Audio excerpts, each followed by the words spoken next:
Now next question is, यहाँ पे question है, suppose you are given an implementation of a queue of integers, the operations can be perform. Operations given है, is empty मतलब हम यदि true return करेंगे यदि हमारा क्यू एम्प्टी है, अदरवाइज फॉल्स रिटर्न करेंगे. डिलीट के केस में हम डिलीट कर देंगे जिस एलिमेंट को फ्रंट से, उसको रिटर्न करेंगे. इंसर्ट के केस में जिस भी पर्टिकुलर एलिमेंट को इंसर्ट किया उसके में आई एट द रियर को हम यहाँ पे शो करेंगे. Now consider the following function. ये फंक्शन हमें गिवन है, void fq int I if is not empty q. ठीक है, तो इसके लिए मैं q बना लेता हूं. तो let suppose this is a q और ये मेरा empty q नहीं है, इस empty q नहीं है, इस तरह से उसमें एलिमेंट है. This is a front, this is a rear. ठीक है, नाउ जब तक कि q मेरा empty ना हो डिलीट करते जाइए और I में स्टोर करते जाइए. तो A को डिलीट करा, फिर B को डिलीट करा, फिर C को डिलीट करा, फिर D को डिलीट करा, फिर E को डिलीट करा, सबको डिलीट कर दिया. ठीक है, मतलब पहला एलिमेंट डिलीट किया, देन उसके बाद में I में स्टोर किया और F को फिर से कॉल कर दिया, फिर डिलीट किया, फिर स्टोर कर दिया, कॉल कर दिया, डिलीट किया, स्टोर कर दिया, कॉल कर दिया, डिलीट किया, स्टोर कर दिया, कॉल कर दिया. नाउ फाइनली इंसर्ट करा, आपने इंसर्ट करा Q के ith एलिमेंट को.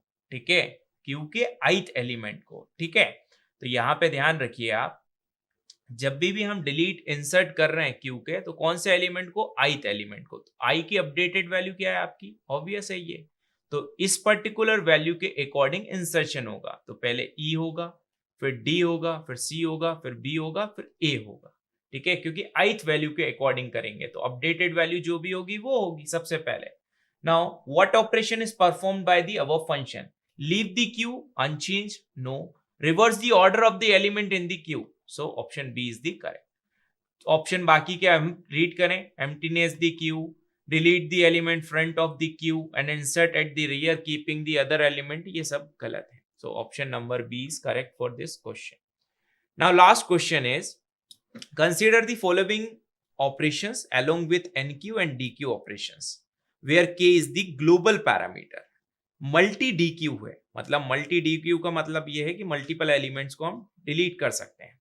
के को एम में स्टोर करा, while Q is not empty, जब तक कि एम्प्टी नहीं है, एंड एम की वैल्यू यदि ग्रेटर है 0 से तो डी क्यू करते जाइए और एम को डिक्रीमेंट करते जाइए. ठीक है, नाउ इसके लिए सबसे पहली चीज, एक क्यू है मेरे पास में. ठीक है, बट इसको बनाने के पहले इस स्टेटमेंट को और पूछते हैं, what is the worst case time complexity of sequence of n queue operation on an initially empty queue. मतलब इनिशियली जो क्यू है आपका, वो इनिशियली एम्प्टी है. अब एम्प्टी क्यू है तो देखना यहां पर कंडीशन क्या है, while Q is not empty, जब तक एम्प्टी ना हो तब तक ये चले, ऑपरेशन परफॉर्म हो, लूप के अंदर हो. बट क्यू तो मेरा एम्प्टी है, तो ये तो पहली चीज, ये लूप मेरा चलेगा ही नहीं, एग्जीक्यूट होगा ही नहीं. सिर्फ मेरा क्या होगा, डी क्यू, ये वाला ऑपरेशन सिर्फ कॉल होता रहेगा.